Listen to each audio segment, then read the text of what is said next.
আল্লাহর কত প্রিয় বান্দাদের মরণ নামাজের সাজদা অবস্থায় হয়। আল্লাহর কত প্রিয় বান্দাদের মরণ নামাজে দাঁড়ায় দাঁড়ায় কুরআনুল কারীমের তিলাওয়াত করা অবস্থায় হয়। আবার কত মানুষের মরণ কাবার চত্বরে হয়, তাওয়াফ করা অবস্থায় মরণ হয়। কত মানুষের মরণ তো নবীজির মদিনায় রওজা জিয়ারত করা অবস্থায় হয়। বলো তো, কত মানুষ মরে গেলে কবর থেকে জাহান্নামের আগুনের ধোঁয়া দেখা যায়। কত মানুষের মরণের পরে কবর থেকে গন্ধ পাওয়া যায়। আবার কত আল্লাহ ওয়ালা মরণের পরে কবর থেকে সুঘ্রাণ বের হয়। কত মানুষের কবর থেকে চমৎকার করে সুঘ্রাণ বের হয়। 10-20 বছর পরেও লাশটাকে তাজা পাওয়া যায়। তোমার আমার মরণের পরে অবস্থা কি হবে চিন্তা করো তো। ও দুনিয়ার মুসলমানেরা, বলো তো কোন দুনিয়ার জন্য পাগল হয়ে গেলা? এই দুনিয়ার জন্য যে পাগল হইলা, মরণটা তোমার কেমন হবে বলো? দেখো না, কত মানুষের মরণ কাবার চত্বরে হয়। আবার কত কপাল পোড়ার মরণ মদের বাড়ির মধ্যে হয়। কত কপাল পোড়ার মরণ সন্ত্রাসী কাজ করতে গিয়া হয়।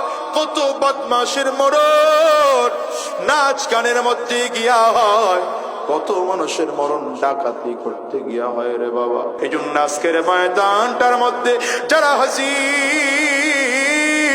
খেয়াল করে দেখো না বাজার, এই দুনিয়ায় কেউ থাকতে পারে নাই, তুমি আর আমিও থাকতে পারবো না।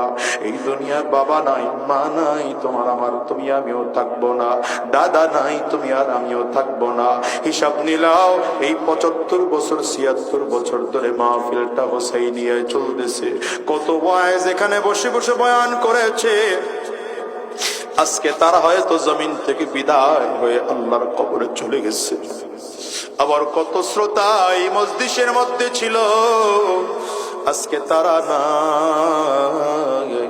এই মাদ্রাসায় কত শায়খুল হাদিস, কত আসাতিজায়ে কারাম ছিল, আজকে তারাও নাই। আমার আব্বা জানের নানা যিনি ছিলেন বিহারী হুজুর রহমতুল্লাহ আলাইহি, তিনিও এই মাদ্রাসায় বুখারী পড়িয়েছেন। আজকে আল্লাহর বান্দাও জমিন থেকে বিদায় হয়ে গেলেন। এখন কত কত কত মানুষ জমিন থেকে বিদায় হয়ে গেল। আজকের এই মাহফিলটাও কারো জীবনের শেষ মাহফিল হতে পারে। আজকের এই মোনাজাতটাও কারো জীবনের শেষ মোনাজাত হতে পারে। আজকের এই রাত কারো জিন্দেগির শেষ রাত হতে পারে বাবা।